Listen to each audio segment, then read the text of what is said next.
Tu es à genoux. Pas physiquement, non. Physiquement, tu es peut-être assis sur ton canapé ou allongé dans ton lit, fixant le plafond. Mais ton âme, elle, est à genoux. Tu regardes cet écran noir, tu attends, tu guettes une vibration, un son, une notification. Il est 23h12. Elle a lu ton message il y a 3 heures. Et pendant ces 3 heures, tu as cessé de vivre. Ton souffle est court, ta poitrine est compressée par un étau invisible. Tu te repasses le film de votre dernière conversation en boucle. Ai-je dit quelque chose de mal? Est-ce qu'elle est avec quelqu'un d'autre? Pourquoi m'ignore-t-elle? Regarde-toi, regarde ce que tu es devenu. Un esclave. Tu as remis les clés de ton bonheur, de ta paix intérieure et de ta dignité dans la poche de quelqu'un d'autre. Tu es devenu un mendiant émotionnel, tendant ta coupe vide en espérant qu'elle y verse quelques gouttes d'attention. C'est brutal, je sais, mais je ne suis pas là pour te mentir. Je suis là pour te réveiller. Cette douleur que tu ressens, ce vide intersidéral quand elle s'éloigne, ce n'est pas de l'amour. On t'a menti toute ta vie. Les films, les chansons, les romans t'ont fait croire que l'amour, c'était la fusion, le besoin absolu de l'autre. C'est faux. Ce que tu ressens, c'est de la dépendance. C'est une addiction plus puissante que l'héroïne, et elle est en train de détruire ton charisme, ta virilité et ta capacité à séduire. Aujourd'hui, nous allons tuer l'enfant apeuré en toi pour laisser naître l'homme. Nous allons transformer ta solitude en un empire. Bienvenue dans le guide du séducteur solitaire. Avant de comprendre comment séduire, tu dois comprendre comment exister par toi-même. Dans l'Antiquité, les plus grands esprits avaient compris que la liberté ne s'achète pas avec de l'argent, mais avec la maîtrise de ses propres émotions. Le philosophe stoïcien Épictète, un homme qui fut esclave avant de devenir l'un des plus grands maîtres de la pensée, a prononcé cette phrase qui devrait être gravée dans ton esprit. « Nul n'est libre s'il n'est maître de lui-même. » Réfléchis à ces mots. Si ton humeur dépend du bonjour d'une femme, tu n'es pas maître de toi-même. Si ta confiance s'effondre parce qu'elle annule un rendez-vous, tu n'es pas libre. Tu es la marionnette, et tes émotions sont les fils qu'elle tire sans même s'en rendre compte. La dépendance affective est l'anti-séduction par excellence. Pourquoi? Parce que la séduction est un jeu de pouvoir, de mystère et de désir. Or, il n'y a aucun mystère chez un homme qui est totalement acquis. Il n'y a aucun désir pour ce qui est déjà possédé. Dans cette vidéo, nous allons traverser ensemble les ténèbres de ton besoin d'affection pour atteindre la lumière de l'autonomie. Je vais t'apprendre à devenir ce que j'appelle le séducteur solitaire. Non pas un homme qui fuit les femmes, mais un homme qui est tellement complet, tellement rempli par sa propre existence, que la présence d'une femme devient un luxe agréable et non une nécessité vitale. C'est le chemin le plus difficile, mais c'est le seul qui mène à l'amour véritable. Commençons par disséquer ton cœur. Pourquoi as-tu si mal? Pourquoi cette sensation de manque est-elle si viscérale? La psychologie moderne nous explique que la dépendance affective prend souvent racine dans l'enfance ou dans un manque d'estime de soi chronique. Tu cherches à l'extérieur ce que tu n'arrives pas à produire à l'intérieur. Imagine que tu es un vase percé. Peu importe la quantité d'amour, de compliments ou d'attention qu'une femme verse en toi, le vase se vide toujours. Et tu paniques, tu en redemandes. Tu deviens collant, jaloux, anxieux. Prenons un exemple concret, un fait réel que tu as sans doute vécu. Tu rencontres une femme. Elle est magnifique. Son rire te transporte. Au début, tout est parfait. Mais rapidement, tu commences à avoir peur. Peur de la perdre. Alors tu en fais trop. Tu envoies ce message de bonne nuit trop mignon, mais trop tôt. Tu achètes des cadeaux pour acheter son affection. Tu annules ta séance de sport ou ta sortie avec tes amis juste parce qu'elle t'a proposé de la voir à la dernière minute. Tu crois faire preuve de romantisme, mais en réalité, tu lui envoies un signal subconscient terrifiant. Je n'ai pas de vie, tu es ma seule source d'oxygène. Et sais-tu ce que ressent une femme face à cela? Elle ne ressent pas de l'amour, elle ressent une pression. Elle sent le poids de ta responsabilité émotionnelle sur ses épaules. Et c'est lourd, trop lourd. Alors elle recule. Et plus elle recule, plus tu avances. c'est le début de la fin. Détruire cette dépendance demande de comprendre une vérité fondamentale. Personne ne viendra te sauver. Aucune femme n'a le pouvoir de réparer tes blessures. C'est ton travail. C'est ta mission. Je veux que tu fasses une pause maintenant. Regarde en toi. As-tu déjà saboté une relation parce que tu aimais trop, ou plutôt parce que tu avais trop besoin de l'autre? Si tu as le courage de l'admettre, écris « Je reprends le pouvoir » dans les commentaires. C'est le premier pas vers ta guérison. Laisse une trace de ton passage et de ta décision de changer aujourd'hui. On nous a vendu le mythe de l'âme sœur, l'idée que nous sommes une moitié cherchant son autre moitié pour ne faire qu'un. C'est une poésie magnifique, mais une stratégie de vie désastreuse. Si tu te considères comme une moitié, cela signifie que tu te considères comme incomplet. Un homme incomplet est un homme faible. Le séducteur solitaire, lui, se voit comme un entier. Pense à l'architecture. Si deux colonnes se penchent l'une sur l'autre pour tenir debout, le moindre mouvement de l'une fait s'effondrer l'autre. C'est la dépendance. Mais si deux colonnes se dressent, droites, fières, ancrées solidement dans le sol, avec un espace entre elles, alors elles peuvent soutenir le toit d'un temple sacré. C'est l'amour saint.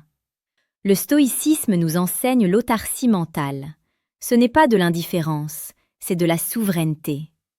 Quand tu dépends affectivement, tu transformes la femme en idole. Tu la mets sur un piédestal. Et devine ce qui arrive quand on met quelqu'un au-dessus de soi? On l'oblige à nous regarder de haut. Il faut briser cette idole. Elle va aux toilettes comme toi. Elle a des insécurités comme toi. Elle a des défauts. Arrête de projeter ta fantaisie de déesse salvatrice sur un être humain faillible. C'est ici que la transformation commence. Tu dois apprendre à tomber amoureux de ta propre vie avant d'inviter quelqu'un à y entrer. Cette philosophie de la puissance intérieure, c'est ce que nous explorons chaque jour en profondeur. Si tu veux bâtir une forteresse mentale inébranlable et devenir cet homme que rien ne perturbe, je t'invite à t'abonner maintenant à la chaîne YouTube Amour Stoïque. Rejoins l'ordre des hommes qui ne subissent plus, mais qui choisissent. Clique sur s'abonner et active la cloche, car chaque vidéo est une brique de plus pour ton empire personnel. Maintenant, passons à la reconstruction. Qu'est-ce qu'un séducteur solitaire? Ce n'est pas un ermite. C'est un homme qui apprécie sa propre compagnie. C'est un homme qui peut aller au cinéma seul, s'asseoir à la terrasse d'un café avec un livre, voyager seul, sans ressentir le poids de la solitude, mais la légèreté de la liberté. Imagine cet homme. Il est assis dans un bar. Il ne scrute pas la pièce avec le regard affamé du chasseur désespéré. Il est calme. Il déguste son verre. Il semble posséder un secret. Une femme entre. Elle le remarque. Pourquoi? Parce qu'il n'essaie pas d'attirer l'attention. Il est autosuffisant. Cette autosuffisance est magnétique. On appelle cela le charisme du détachement. En psychologie, c'est la loi de la rareté. Ce qui est abondant et facile à obtenir, ton attention constante, a peu de valeur. Ce qui est rare, autonome et difficile à saisir, ton attention sélective, a une valeur inestimable. Pour devenir cet homme, tu dois remplir ta vie. Pas avec des distractions, Netflix, jeux vidéo, pornographie, mais avec des missions. Ta mission de vie doit être plus importante que ta relation de couple. C'est la règle d'or. Si une femme sent qu'elle est la chose la plus importante dans ta vie, elle perdra son attirance. Elle veut être le passager de première classe dans ton train, mais elle ne veut pas être la locomotive. La locomotive, c'est ta passion, ton ambition, tes principes. Je sais que ce concept est difficile à intégrer quand on a passé des années à courir après l'amour. On a besoin d'une méthode, d'un plan de bataille étape par étape pour reprogrammer son cerveau. C'est exactement pour cela que j'ai écrit un ouvrage spécifique pour les hommes comme toi. De façon discrète mais vitale, je te conseille de mettre la vidéo en pause une seconde et de cliquer sur le deuxième lien en description pour télécharger le livre « Le manuel brutal du séducteur stoïque ». C'est le guide pratique qui va là où cette vidéo ne peut pas aller. C'est ton manuel de guerre pour reconquérir ton esprit. Fais-le pour toi. Comment appliquer cela concrètement demain matin? Comment ne plus trembler quand elle ne répond pas? Voici la technique du miroir stoïque. Quand tu sens l'angoisse monter, quand tu as envie d'envoyer ce deuxième message pour demander « Tu fais quoi ?», arrête-toi. Respire. Pose-toi cette question. Est-ce que cette action vient de ma force ou de ma peur? Si elle vient de la peur de la perdre, ne fais rien. L'inaction est souvent la forme la plus puissante d'action en séduction. Le silence est un espace où le désir de l'autre peut grandir. Si tu combles toujours le silence, tu tues le désir. Apprends à laisser de l'espace. Exemple quotidien. Elle te dit qu'elle sort avec des copines. L'ancien toi aurait demandé « Où ça? Avec qui? Tu rentres à quelle heure ?» Le séducteur solitaire répond simplement « Amuse-toi bien » et il éteint son téléphone pour aller travailler sur ses projets ou lire. Ce n'est pas de la manipulation, c'est de la confiance. Tu lui fais confiance et surtout, tu te fais confiance pour gérer la situation si jamais elle te trahit.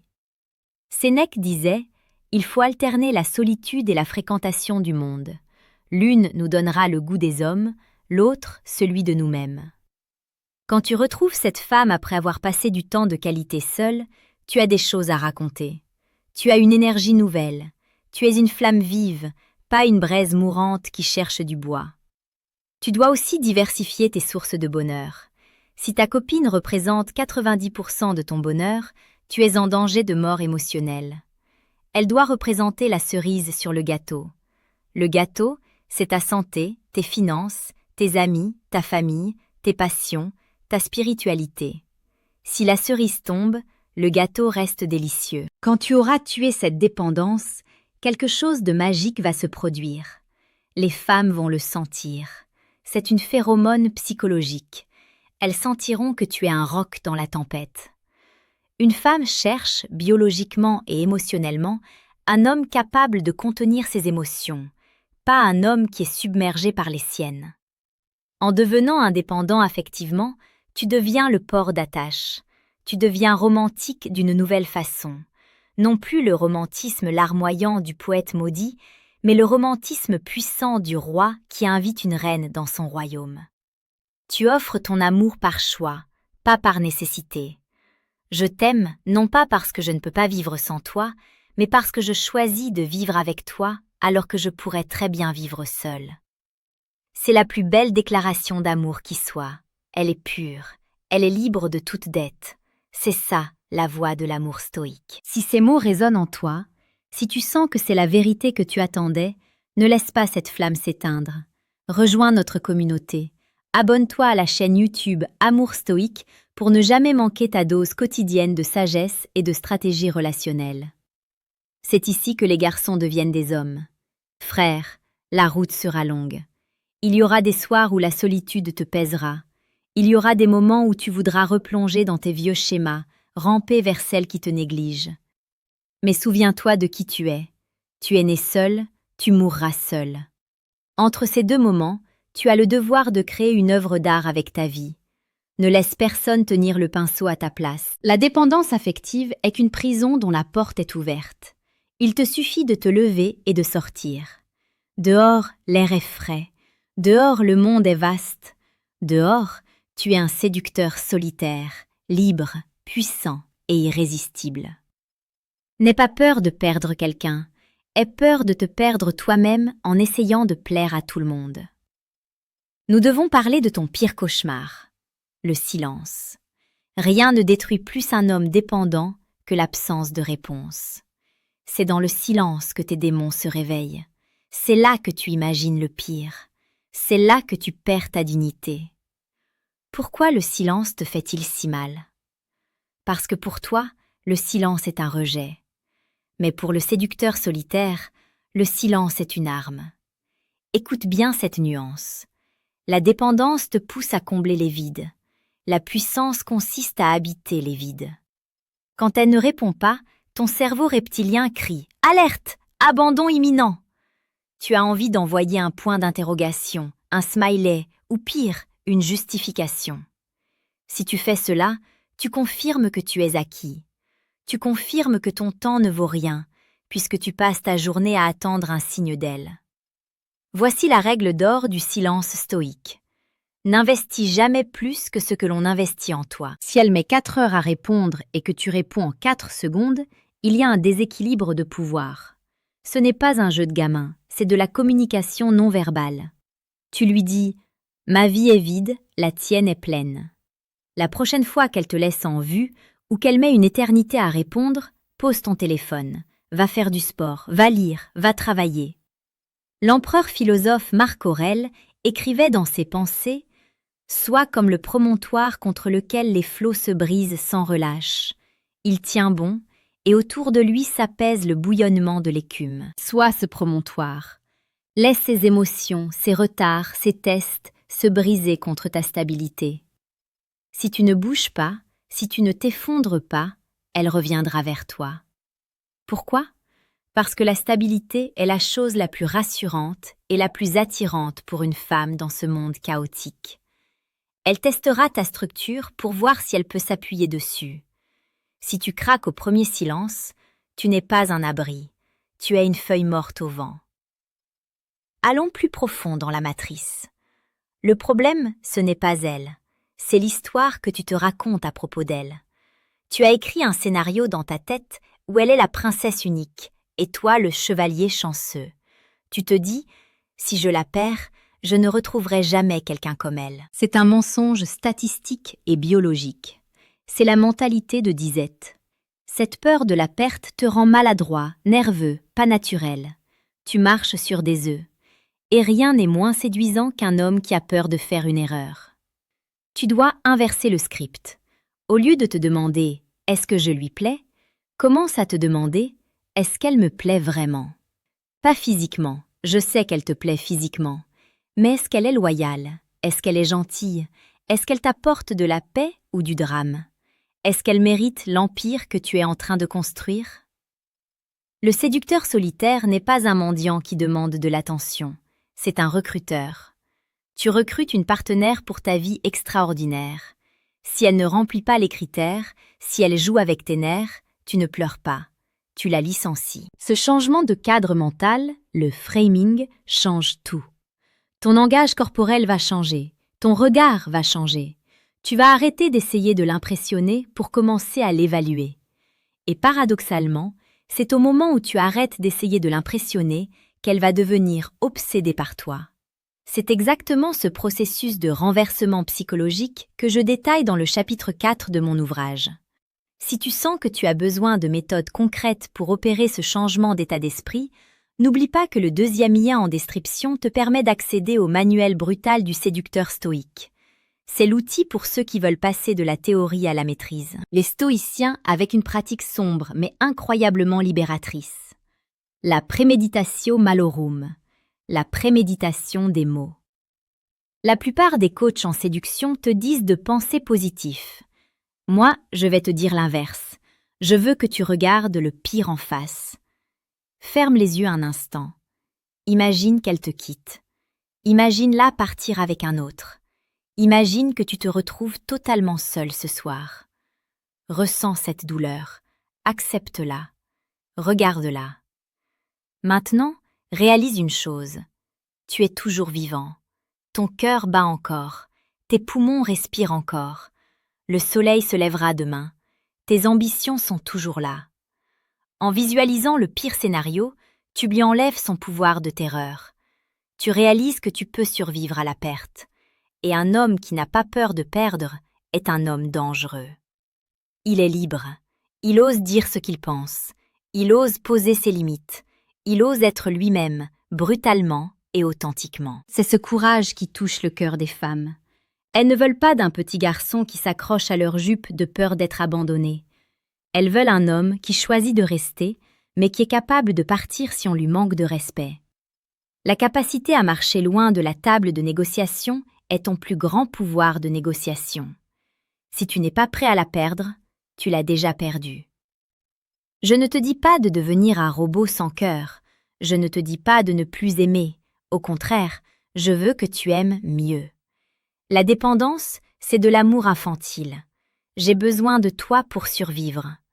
L'amour du séducteur solitaire, c'est de l'amour mature. Je te désire pour partager ma joie. Vois-tu la différence ? Le besoin étouffe, le désir libère. Quand tu détruis ta dépendance, tu deviens un cadeau pour l'autre. Tu ne viens plus prendre, tu viens donner. Tu viens donner ton énergie masculine, ta protection, ta vision du monde. Imagine une relation où tu n'es plus en train de surveiller son téléphone, mais où vous êtes deux complices regardant dans la même direction. Une relation où le silence est confortable. Une relation où chacun est libre, et pourtant, chacun choisit de revenir vers l'autre chaque soir. C'est le sommet de la montagne. C'est là que je veux t'emmener. Mais pour y arriver, tu dois d'abord traverser la vallée de la solitude. Tu dois apprendre à être ton meilleur ami. Regarde-toi dans le miroir. Ce visage, ce corps, cet esprit, c'est tout ce que tu as vraiment jusqu'à la fin. Prends soin, cultive ton jardin intérieur, fais en sorte qu'il soit si beau, si riche, si fleurissant, que n'importe qui serait honoré de s'y promener, mais que personne n'a le droit de le piétiner. Si tu veux cultiver ce jardin chaque jour, si tu veux des rappels constants pour ne pas retomber dans la médiocrité affective, ta place est parmi nous. Abonne-toi à la chaîne YouTube Amour Stoïque. Nous sommes une légion d'hommes qui refusent la faiblesse. Rejoins-nous. Tu as maintenant les clés, tu as la philosophie, tu as la tactique. Mais savoir ne suffit pas. Le savoir sans l'action est une névrose de plus. Dès la fin de cette vidéo, tu vas ressentir le vide. C'est normal. N'essaie pas de le remplir immédiatement. Laisse-le exister. Ce vide est l'espace où ton nouveau toi va grandir. Chaque fois que tu résistes à l'envie d'envoyer un message de détresse, tu gagnes un point d'XP. Tu montes de niveau, tu deviens plus fort. Détruire sa dépendance affective, c'est accepter de mourir pour renaître. C'est brûler l'ancien toi, celui qui mendiait de l'amour, pour laisser surgir des cendres le séducteur solitaire. Sois patient avec toi-même. La route est escarpée. Mais je te promets une chose, la vue au sommet est magnifique. Là-haut, l'air est pur. Là-haut, tu ne cherches plus l'amour, tu l'attires. Là-haut, tu es enfin roi. Brise tes chaînes, relève-toi et marche. Si tu es prêt à marcher seul pour mieux aimer, écris une dernière fois en commentaire « Je marche seul ». C'était le guide du séducteur solitaire. À la prochaine. La dépendance affective est une prison dont la porte est ouverte. Il te suffit de te lever et de sortir. Dehors, l'air est frais. Dehors, le monde est vaste. Dehors, tu es un séducteur solitaire, libre, puissant et irrésistible. N'aie pas peur de perdre quelqu'un. Aie peur de te perdre toi-même en essayant de plaire à tout le monde.